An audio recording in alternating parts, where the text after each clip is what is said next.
Notice কোথায় থেকে পেয়েছেন আপনারা? পঞ্চায়েত লেভেল থেকে একটা নোটিশ পেয়েছেন, বিএলওর মাধ্যমে এনারা জানতে পেরেছেন যে ইনার পিতা এই ভদ্রলোক মৃত। ইনি 15 জানুয়ারি হিয়ারিং অ্যাটেন্ড করে এসেছেন। আবার ইনাকে জানানো হচ্ছে আপনি মৃত, আপনার কাগজপত্র নিয়ে আপনি উপরে যোগাযোগ করুন, আপনার কি করা হবে, আপনার নামটা উঠে যেতে পারে। এই ধরনের একটা অহেতুক বিভ্রান্তির মধ্যে ফেলা হচ্ছে। শুধু তাই নয়, পিতা এটা, ছেলে হচ্ছে এটা, পুত্র, এনার নাম হচ্ছে আকবর আলী মোল্লা, পিতার নাম হচ্ছে জামাত আলী মোল্লা। ইনাকে বলা হচ্ছে আপনি ভারতীয় নয়, নট ইন্ডিয়ান সিটিজেন, ইনাকে জানানো হয়েছে। তো আমরা, ইনার পিতার নাম হচ্ছে জামাত আলী মোল্লা, এটা হচ্ছে ওনার পিতা। ইনার পিতাকে কিন্তু মৃত দেখানো হয়েছে। আমরা দেখছি ইনাদের দলিল থেকে শুরু করে সবটাই 1960-65 সালের সব ডকুমেন্টস আছে। প্রথম কথা, অন্যায়ভাবে এনাকে মৃত দেখানো হচ্ছে, মৃত দেখানোর পরে এনাকে বলা হচ্ছে আপনি ভারতীয় নয়। এবার আমরা আজকে নির্বাচন কমিশনে সিও স্যারকে প্রশ্ন করলাম যে আপনাদের এই ধরনের কি কোনো রাইট আছে কি ভারতীয় নয় কি ভারতীয় এটা ভাগ করে দিও? তিনি বললেন যে না, এটা হতে পারে না। যেমন রাস্তাঘাট, হসপিটাল তৈরি করা আমার রাইটের মধ্যে পড়ছে না, ঠিক একই ভাবে সিটিজেনশিপ যাচাই বাছাইয়ের কাজ হচ্ছে মিনিস্ট্রি অফ হোম অ্যাফেয়ার্সের, ভারত সরকারের পার্টনার করছে। এই ধরনের অহেতুক পেরেশানি করা হচ্ছে, এটা এনারা কিছুই জানে না। আমার কাছে তো অল্প লিস্ট আছে, এই ধরনের প্রচুর লিস্ট আছে, এই ধরনের বুড়ি লিস্ট পঞ্চায়েত লেভেলে, বুথ লেভেলে ঝুলানো হচ্ছে যে আপনি ভারতীয় নয় বা আপনি মারা গিয়েছেন, এই ধরনের লিস্ট লিখে ভুরি জমা। আমি জাস্ট দুটো নিয়ে এসেছি, প্রচুর দেওয়া হচ্ছে। এটা কিন্তু পঞ্চায়েত লেভেল পর্যন্ত বা বিধানসভা পর্যন্ত হয়তো সীমাবদ্ধ আছে। এখানে এই লিস্টে টাঙানোর সাথে সিও অফিসের বলছে কোনো সম্পর্ক নাই। সিও অফিস থেকে সিও স্যার বললেন আমাদের এই ধরনের কোনো না নির্দেশনা আছে, না নির্দেশিকা আছে, না আমরা এটা জানি। তা আমরা তাদের জানিয়েছি সিও স্যারকে। তাহলে এটাতে এরকম ভাবে যে হলে যে চারিদিকে পরিবেশ পরিস্থিতি তো খারাপ হতেই পারে, তখন তো প্রতিবাদে নামবে। প্রতিবাদে যখন নামবে, প্রতিবাদের মধ্যে কেউ চারটে বদমাইশ ঢুকে যাবে, ঢুকে বিডিও অফিস ভাঙচুর করবে, আগুন লাগিয়ে দেবে। ক্ষতি হলে তো আমাদের ক্ষতি, বাংলার বদলাম। স্যার ইমিডিয়েট ডিএম এর সাথে কন্ট্যাক্ট করছেন, রিপোর্ট নিচ্ছেন। আমি বলছি স্যার রিপোর্ট নিলে শুধু হবে না, তাদের বিরুদ্ধে ব্যবস্থা গ্রহণ করতে হবে। তিনিও জানিয়েছেন যে বিএলও বা এআরও যারা এর সাথে যুক্ত, এই বিরুদ্ধে ব্যবস্থা গ্রহণ করবে। আজকে আমরা ইন্ডিয়ান সেকুলার ফ্রন্ট পার্টির পক্ষ থেকে একটা প্রতিনিধি দল সহ কিছু মানুষ যারা আতঙ্কের শিকার হচ্ছে বা অন্যায়ের শিকার হচ্ছেন তাদেরকে নিয়ে এসেছি। বাইরে কিছু মানুষ আছেন, আজকে সিও স্যারের সাথে কথা বললাম যে নাজার থানার, মূলত সন্দেশখালী বিধানসভা নাজার থানার বিভিন্ন অঞ্চলের বিভিন্ন বুথে বিএলও মারফত কিছু কাগজ সার্কুলেট করা হচ্ছে। সেখানে দেখানো হচ্ছে কোন জায়গায় নাম লিখে তার পার্ট নাম্বার, সিরিয়াল নাম্বার, তার নাম, এপিটি নাম্বার এবং তার সাথে সাথে নট ইন্ডিয়ান সিটিজেন লেখা দিচ্ছে, কোন জায়গায় ডেথও লেখা দেওয়া হচ্ছে। এইভাবে করা হচ্ছে। এটা মানুষ আতঙ্কিত।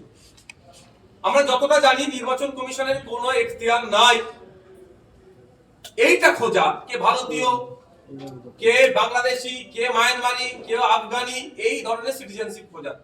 আর্টিকেল 324 নির্বাচন কমিশন পাওয়ার পাচ্ছে ইলেকশনকে কন্ডাক্ট করা, ভোটার লিস্ট স্বচ্ছ করা, ভোটার কোনো অবৈধ ভোটার না থাকে। অবৈধ মিন্স যারা এখানে যে গাইডলাইন আছে সেটা বৈধ ভোটারের 18 বছর ঊর্ধ্বে নাম ইনক্লুড করা। এটা কোনো নোটিশ করে বা কোনো পঞ্চায়েতে বা বিএলওর মাধ্যমে কাউকে জানানো যে তুমি ভারতীয় নয়, এইটা এর মধ্যে পড়ে না। সেই মতো আজকে আমরা সিও স্যারের কাছে এসেছিলাম। সিও স্যারকে তিনটে আমরা প্রতীকী উদাহরণ দিয়েছি আমরা, যেরকম তিনজন এবং দুজন মৃত, যে দুজন আছে ভদ্রমহিলা আর ভদ্রলোক হচ্ছে মৃত হিসাবে দেখানো হয়েছে, তাদেরকে হাজির করেছিলাম। আর যাকে ভারতীয় নাগরিক বলা হচ্ছে না তাকে হাজির করেছিলাম। জাস্ট তিনজন। এই অফিসে তো সবাইকে বেশি লোককে ঢুকানো যায় না।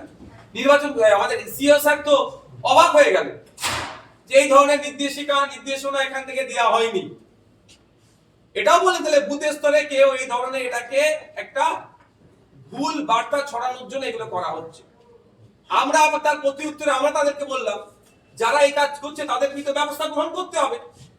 অন্যথায় আমার নামে যদি আমি জীবিত আমাকে ডেথ বলে ঘোষণা করে দেয়, আমি স্বাভাবিকভাবে আতঙ্কিত হয়ে যাব। আমি ভারতীয় নাগরিক, আমার হাতে 1954 সালের, 1972 সালের, 1964 সালের, 1947 সালের দলিল আছে। আমি ব্যবসা মনে করে পেয়েছি, আমাকে ভারতীয় নাগরিক বলা হচ্ছে না, এই ভারতীয় নাগরিক নয় বলে দিচ্ছে, তাহলে আমি আতঙ্কিত হয়ে যাব। এই আতঙ্কিত হয়ে গেলে মানে বিপদগ্রস্ত হয়ে যাচ্ছে, বুঝতে পারছি এই সুযোগে নিয়ে যদি কেউ খারাপ পথে পরিচালনা করে এটা তো ক্ষতি। তাই এদের ব্যবস্থা গ্রহণ করতে হবে। উনি ডিএম স্যারকে নির্দেশ দিবেন যে এগুলোকে খুঁজে বার করা হোক কোথায় এইগুলো কি কি হচ্ছে এবং তাদের বিরুদ্ধে ব্যবস্থা গ্রহণ করবে।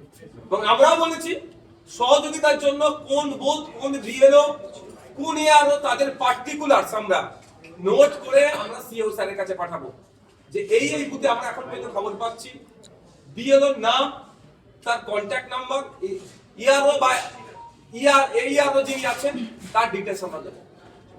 যতটুকু কথা বলে বুঝতে পারলাম সম্পূর্ণরূপে এটা একটা চক্র চলছে, যেটা ইসিআই কে অন্ধকারে রেখে তারা পুরো স্তরের মানুষজন তাদের স্ব উদ্যোগে এই ধরনের লিস্ট কম্পিউটারে বানিয়ে পঞ্চায়েতে ঝুলিয়ে বা বিডিওদের হাতে দিয়ে বা আর উদ্বোধন কোথাও লাগিয়ে মানুষকে বিভ্রান্ত করছে, মানুষকে আতঙ্কের দিকে ঠেলে দিয়ে একটা অরাজকতার দিকে ঠেলে দেওয়ার চেষ্টা করছে। আমি এটাও রিকোয়েস্ট করেছি স্যার আপনি পুরোপুরি তথ্য নিন, প্রয়োজন আপনারা প্রেস করুন। আমি সাজেস্ট করেছি প্রেস করুন, প্রেস করে মানুষকে আশ্বস্ত করুন। আজকে 3টে মানুষ যখন গিয়েছিল ভিতরে, এনারা তো ডাইরেক্টলি এফেক্টেড, আমরা ইনডাইরেক্টলি এফেক্টেড। ডাইরেক্টলি যারা তাদেরকে আশ্বস্ত করেছে এই ধরনের কিছু হবে না, আপনারা নিশ্চিন্তে থাকুন, এই কথা বলেছে। কিন্তু 3 জন আজকে জানতে পারলেন, প্রায় 2500 অধিক এই ধরনের নোটিশ এসেছে, নোটিশ মিন্স নামের লিস্ট এসেছে। তাদেরকে আশ্বস্ত করার দায়িত্ব ইসিআই এর বর্তাচ্ছে। তাদের যেমন যারা আতঙ্কের দিকে, অরাজকতার দিকে ঠেলে দেওয়ার জন্য গাইডলাইনের বাইরে বেরিয়ে এই ধরনের লেখাপত্র দিচ্ছে, তাদের বিরুদ্ধে যেমন ব্যবস্থা গ্রহণ করতে হবে, সাথে সাথে যারা এই ধরনের সাধারণ মানুষকে বিভ্রান্ত করলো, বিভ্রান্ত করার পরে আতঙ্কের দিকে ঠেলে দেওয়ার চেষ্টা করলো, তাদের বিরুদ্ধেও ব্যবস্থা গ্রহণ করতে হবে। এখানে যে ব্যক্তি আছে আপনার আকবর আলী মোল্লা, পিতার নাম হচ্ছে আপনার জামাত আলী মোল্লা, পিতাকে দেখিয়ে দিয়েছে ডেথ, মৃত দেখিয়েছে, আর ছেলেকে দেখিয়েছে কি নট ইন্ডিয়ান সিটিজেন। এরকম মৃত দেখিয়ে দিতে পারতো না হলে, মানে এর পিতার মাধ্যমে যে লিংকেজ করবে, লিংক করেছে সেটাকে উড়িয়ে দেওয়ার চেষ্টা হচ্ছে। কিন্তু এনার পিতার 2002 এর ভোটার লিস্টে নাম আছে, এসআইআর এর লিস্ট দেখুন, জামাত আলী মোল্লা, পিতার নাম ইয়াদ আলী মোল্লা, এপিক নাম্বার সহ সেই লিস্টে নাম আছে। সম্পূর্ণরূপে মানুষকে বিভ্রান্ত করা হচ্ছে, অরাজকতার দিকে ঠেলে দেওয়ার জন্য একটা চক্রান্ত হচ্ছে। এই চক্রান্তর হাত থেকে বাংলার শুভবুদ্ধি সম্পূর্ণ মানুষকে বলবো আপনাদেরকে আগে আসতে হবে। স্বচ্ছ ভোটার লিস্টের পক্ষে আইএসএম, স্বচ্ছতার নামে যে করলো হচ্ছে এগুলোকে কোনোভাবেই মেনে নেওয়া যায় না। যদি সেটা সিও স্যারের এন্ড থেকে হয়, সিও স্যারের বিরুদ্ধে আমরা আইনগত ব্যবস্থা গ্রহণ করব। আর যারা ইলেকশন কমিশনের অফিসার সেজে বিভিন্ন স্তর থেকে করার চেষ্টা করছে, তাহলে সিও স্যারের উচিত হবে তাদের বিরুদ্ধে আইনগত ব্যবস্থা গ্রহণ করা, এই সমস্যার সমাধান করা। ভদ্র মহিলার নাম হচ্ছে আপনার আঞ্জা বিবি মোল্লা। না আমি আপনার কি বলে 2002 এর ভোটার লিস্টের ডিটেইলসটা আমি বলে দিচ্ছি আপনার। আঞ্জা বিবি মোল্লা কত নম্বর আছে? আচ্ছা এখানে বলে দিচ্ছি, এখানে বলে দিচ্ছি, আমি পার্ট নাম্বার বলে দিচ্ছি। এখানে অংশ নাম্বার হচ্ছে পার্ট নাম্বার 62, সিরিয়াল নাম্বার 282, বিধানসভা ক্ষেত্র নাম্বার আপনার 98, 282 নম্বর সিরিয়াল।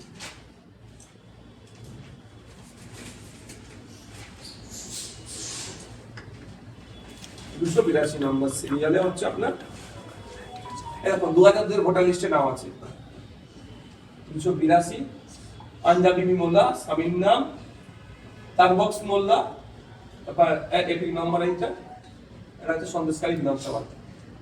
কিন্তু ওনাকে, উনি জীবিত আছেন, ওনাকে মৃত দেখানো হয়েছে।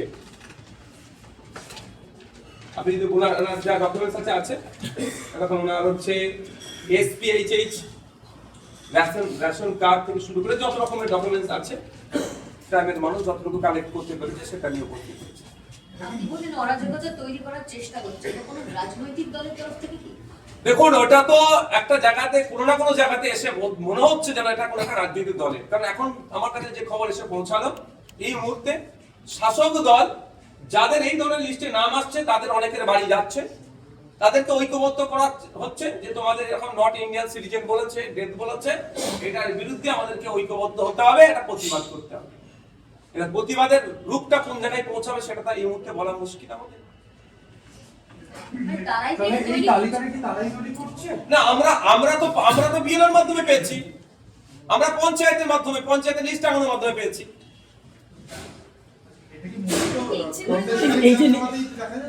এখন পর্যন্ত সন্দেশখালী বিধানসভা থেকে আমরা খবর পেয়েছি, হয়তো মানে এটা হেভি অংশের প্রায় 2500-এর ঊর্ধ্বে, সেই জন্য হয়তো এখানে এই ঘটনাটা বেশি এক্সপোজ হচ্ছে। অন্যান্য জায়গায় কি হচ্ছে এই মুহূর্তে বলা দুষ্কর, তবে শুরুতেই যখন আমরা পেয়েছি এটাকে অঙ্কুরেই বিনষ্ট করতে হবে, কারণ এমনি মানুষ আজকে আতঙ্কিত, তার ভোটার লিস্টে নাম থাকবে কি থাকবে না, এইটা যখন আতঙ্কিত, তারপরে বলা হচ্ছে তোমার নাগরিকত্ব থাকবে না, কিন্তু ভোটার লিস্টে নাম থাকার সাথে নাগরিকত্বের কোনো সম্পর্ক নেই।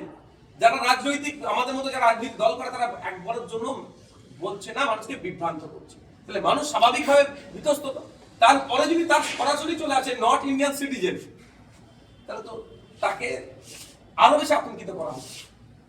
বলছি নির্বাচন দলের তরফ থেকে কি এই লিস্টটা বের করা হচ্ছে এই ধরনের বিভ্রান্তি তৈরি করা? দেখুন, শাসক দলের তরফ থেকে বার হচ্ছে কি আমি বলতে পারবো না, কিন্তু আমার হাতে আমি পেয়েছি ইনফরমেশন, আমি মিন্স হচ্ছে আমি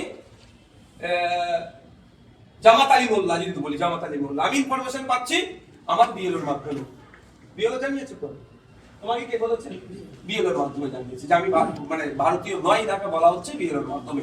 কি করতে হবে? কাগজপত্র নিয়ে উপরে যাওয়া হয়ে যেতে পারে। মানে এই যে কেন যাবে, নোটিশ ছাড়া কেন যাবে? আজকে স্যারকে প্রশ্ন করি, স্যার আমার সাথে এগ্রি হয়েছে যে যার নোটিশ আসবে না সে বিনা নোটিশে কেন যাবে? তাহলে এখানে কোন একটা জায়গা থেকে মনে হচ্ছে যেন একটা অরাজকতা তৈরি হতে পারে, অথবা আপনার এই ইসিআই সম্পর্কে বা এই যে প্রসিডিওর চলছে এই সম্পর্কে একটা খারাপ ধারণা তৈরি হতে পারে, বা যে আতঙ্কে মানুষ আছে আতঙ্কে আরো ঢিলালা হতে পারে। বলছি নির্বাচন কমিশনের সঙ্গে আপনি কথা বললেন, আপনি বললেন যে নির্বাচন কমিশন বলছেন এটা জানেই না, তা নির্বাচন কমিশনের আন্ডারেই তো বিএলও কাজ করছে। এটা তো প্রশ্ন আমার, সাথে সাথে তিনি ডিএম এর সাথে কন্টাক্ট করছে, ডিএও যিনি ডিস্ট্রিক্ট ইলেকট্রাল অফিসার, তিনি এটাকে রিপোর্ট নিয়ে দেবে, রিপোর্ট নিয়ে দেওয়ার পরিপ্রেক্ষিতে আইনত ব্যবস্থা গ্রহণের কথা বলেছি। শুধু আমি জানি না বলে সেটা দিলে তো হবে না, আইনত ব্যবস্থা গ্রহণের কথা বলেছি। সিওর কাছে আপনি কি দাবি করছেন? এই যে আতঙ্ক আছে, আতঙ্ক মুক্ত করতে হবে। তিনজন গিয়েছিলেন, তিনি সোজা সাপটে উত্তর দিয়েছেন যে এইগুলো কিছুই নয়, নোটিশ ছাড়া কোনো কথা হবে না। আর কে ভারতীয়, বাংলাদেশি, পাকিস্তানি, শ্রীলঙ্কার মানুষ সেটা খোঁজার আমার দায়িত্বের মধ্যে নয়। যেমন আমার রাস্তাঘাট, হসপিটাল তৈরি করা নির্বাচন কমিশনের দায়িত্বের মধ্যে পড়ছে না, এটা আমার দায়িত্বে পড়তে পড়ছে না। যে ভারত নাগরিকত্ব যাচাই বাছাইয়ের কাজ হবে মিনিস্ট্রি অফ হোম অ্যাফেয়ার্স এর কাজ। একটা বিষয় বলুন, এই যারা ব্যক্তিরা আছে এনারা কি কোনো শুনানির নোটিশ পেয়েছেন? তার মধ্যে দুজন শুনানি নোটিশ পেয়েছিলেন, তো তার কারণও দর্শানো ছিল যে এই কারণে, কারণ এনার হচ্ছে আপনার 15 বছরের কম বেশি এজ গ্যাপে ছিল, ভদ্রমহিলার এজ গ্যাপের জন্য শুনানি নোটিশ পেয়েছিল। তিনি গিয়ে যথারীতি প্রমাণপত্র সব দিয়ে চলে এসেছেন। বিএলওকে জিজ্ঞেস করা হলে তার কি উত্তর? ওপর থেকে এসেছে। বিএলও বলছে যে ওপর থেকে আসছে, নির্বাচন কমিশনের সিও বলছে এখান থেকে যায়নি, তাহলে মধ্যে বিএলওর উপরে নিশ্চিত ভাই ইআরও আছে, এইআরও আছে, তারা রেসপন্সিবিলিটি নিতে হবে তাদের। না, আপনি বলছেন 15 বছরের গ্যাপ, এর মানে উনি মৃত নন, কিন্তু দেখাচ্ছেন মৃত। এক্স্যাক্টলি ওটাই বলার কথা, যে এনাকে নোটিশ করা হয়েছিল 15 জানুয়ারি, ইনি নোটিশে অ্যাপিয়ার হয়েছিলেন, অ্যাপিয়ার হওয়ার পরে ইনি এনার উপযুক্ত ডকুমেন্টস দিয়ে ইনি স্যাটিসফাইড করেছেন, যেটা বক্তব্য। কিন্তু আজকে নতুন একটা লিস্ট মার্কেটে চালাচ্ছে তারা, যে লিস্টে বেশ কয়েকটা দিন ধরেই, যেখানে এনাকে মৃত বলে দেখানো হচ্ছে। শুধু তাই নয়, আপনি অবাক হবেন, একজনকে ডেকেছে, আপনি বাইরে গেলে আমি দেখিয়ে দিতে পারবো তাদেরকে, সবাইকে তো এখানে আনা সম্ভব নয়, যে তাকে নোটিশে ডাকা হয়েছে 6 বা ততোধিক তার বেশি ভাই বোন তার আছে, এই মর্মে 9 তারিখে ডাকা হয়েছিল সম্ভবত। সে তার গিয়ে তার প্রমাণপত্র দিয়ে এসেছে যে আমি আমার পিতার পুত্র, আমি সম্পর্কে প্রমাণ দেখিয়েছি। তাকে তার আবার এই ধরনের লিস্টে নাম এসেছে, সে ভারতীয় নাগরিক নয়, নট ইন্ডিয়ান সিটিজেন। মানে কারণে ডাকা হয়েছিল 6 বা তার বেশি ভাই বোন, সে টোটাল কারণ উড়িয়ে দিয়ে এখন এই কারণে ডাকা হচ্ছে। এই যে ডাকা হচ্ছে বা এই যে লিস্ট পাবলিশ হচ্ছে, এর সাথে সিও স্যার বলছেন কোনো সম্পর্ক নাই। আর বাস্তবিক অর্থে আমাদের যতটুকু সেন্স আছে সেই সেন্সের বলে বলছি, ভারতীয় এই নাগরিকত্বের যাচাই বাছাই করার কাজ কিন্তু হচ্ছে স্বরাষ্ট্র দপ্তরে, ভারত সরকার। না হচ্ছে ইলেকশন কমিশন সরকার, ইলেকশন কমিশন পারপাস দেবো, না বাইরে গিয়ে দেবো। হ্যাঁ আচ্ছা হিন্দিতে তাহলে একটু